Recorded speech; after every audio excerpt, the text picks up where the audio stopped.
One of the hardest truths in business is this. As a leader, we can become part of the problem that we're trying to solve.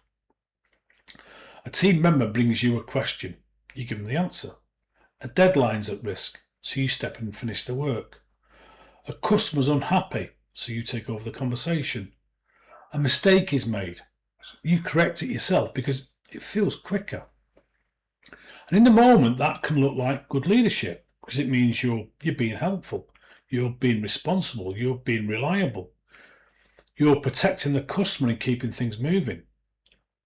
But what happens next is that the team member learns that to bring the next question to you. The person responsible learns that you'll swoop in like a superhero and rescue it. The customer learns that the only person who can solve the problem is the leader. And you become even more involved in the day-to-day. And this is how really capable leaders can accidentally keep recurring problems alive. Not because they want control, often it's because they care deeply about the outcome.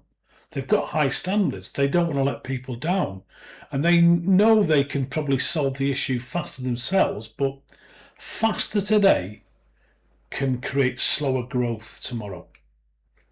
Because every time you immediately provide the answer, you remove an opportunity for someone else to think for themselves. Every time you take a task back, you reduce someone else's ownership. Every time you rescue a situation without addressing what caused it, you make it more likely that the same situation is going to return. This doesn't mean you standing back while everything goes wrong. It means changing how you respond. Instead of immediately giving the answer, you could ask, what do you think we should do? What options have you considered? What do you need from me to move this forward? What will you do differently next time? Now, those questions may take more patience, but they do develop confidence, judgment, and responsibility. There's also an honest question here for the owner. What do I get from being the person everyone depends on? What do I get from being the person that everyone depends on? For some people, being needed feels reassuring. It proves their value.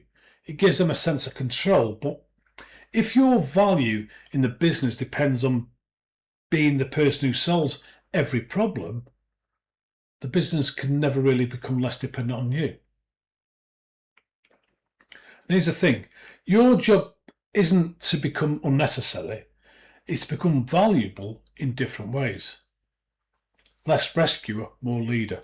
Less answer giver, more question asker. Less involved in the problem, more focused on improving the people, the systems that prevent those problems. Okay, your momentum move for today is to identify one situation where you regularly step in and ask yourself, am I solving the problem or am I helping to keep it alive?